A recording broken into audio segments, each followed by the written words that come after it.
So it's always really nice meeting a new pet. And what makes it kind of exceptional is, we're not all perfect. We've all got our flaws and disabilities. This beautiful little soul is blind and deaf. And it's probably genetic. Still managed to walk 10 kilometers and was found 10 kilometers from the place where he was living. He's been adopted by fantastic owners. Eating, playful, what's unbelievable. Kels, are you prepared to say a few things? Yeah, if that would. We'd love firstly, I'm amazed at the house training. I'm amazed at the speed of the deaf and blind dog can learn these things. So she was born on a property where there was a backyard breeder, and she was severely neglected and not fed and everything else, and she managed to walk 10 kilometers across all these desert properties and somehow made it to someone who was kind enough to pick her up and call a rescue group. I brought her home, and within 48 hours she learnt to climb down some pet stairs off my beds, took herself all the way to the back of the house, out the side door, went to the toilet in the garden, walked all the way the length of the house and scratched on the front door to be let in. Like, that's the most amazing story, and this is real. Yes. Imagine how much more everyone watching with pets, with everything, how much you can do, but this little thing's doing pretty much brilliant. Oh, she's completely independent and doesn't, and I felt so sad when I heard that she was deaf and blind, but I really hold myself back. I watch her, but I don't intervene. I try and let her learn for herself in a very safe and sort of secure environment where I know she's not going to injure herself or... So she's looking bright, she's looking gorgeous, she's looking healthy. We have a health program. We may or may not have this little baby. What's her name? Faye. Where we test the droppings. She's had a little bit of diarrhea and also coming from uncertain origins. We always worry about something in dogs called giardia, occasionally trichomonas, and that causes on-off diarrhea. And it's very common in pets from puppy farms. We might do a blood screening, we'll see. But essentially this pet's very lucky and will probably have a great quality life. Remember, when you rescue a dog that's blind and deaf, there's two overriding things. The one is you want to have no regrets in life. And Kels is just absolutely amazing. I'm sure she's going through very few regrets. And then quality of life. This little thing's perky, bright and energized.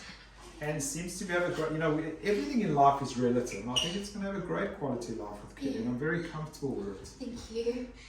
We've aged the dog because all the primary teeth are out. The canines generally fall out in, all mammals have two sets of teeth. They've got primary teeth or deciduous teeth or milk teeth.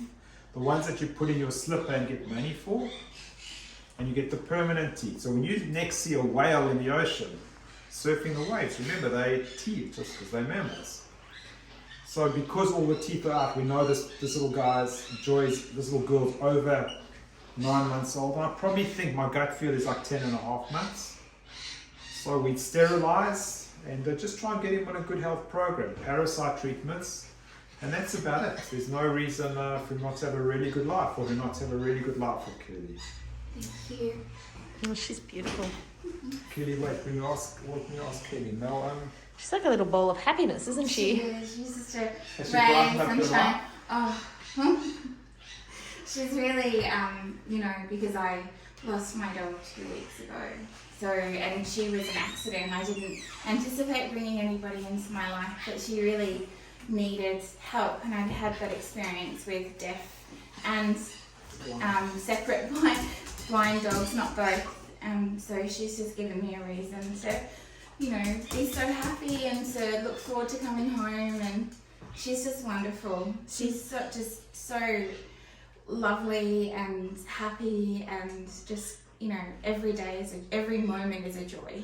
You mentioned she's into the snuffle mats? Yeah, so first of all, before I brought her home, I arranged the house so it was decluttered, and we've got really we're not going to change the house at all, particularly while she's in the first 6 months or so while she adjusts to her new environment.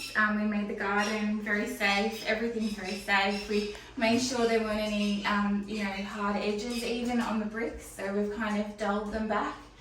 And like on the corners of the house and fence.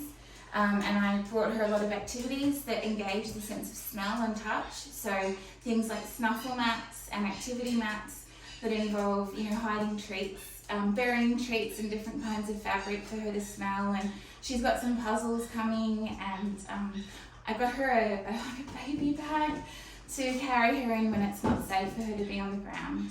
So Nice. So you can see the adjustments aren't major. You just need someone that's intelligent, caring, empathetic, and you can just see you love where you give. I mean, that's part of the philosophy of life, and this little joy is going to be loved more than anything. Because Kel gives so much this little Kissing boy. up to the oven. What's amazing is if you just look at the video, if you just watch how Joy's Faye's just running around joyously, yeah. Well, Joy's kind of gone, sorry, Faye's gone around the waiting room and actually coped really well, even blind, just getting through obstacles, doing really well.